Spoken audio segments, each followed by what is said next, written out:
makikinig, i-screenshot na natin. Yun ang nakaintindi. Yung ang naintindihan ko bilang head moderator. Thank you po. Mami! Pwede ka na, Mami? Okay, Mami. Mag-ano ka, Mami? Mami, ni. Sige po. Sige. Bilang isang head moderator, ang tawag niyo? Head moderator.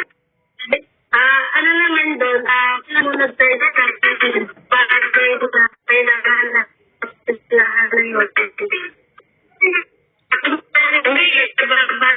Hindi.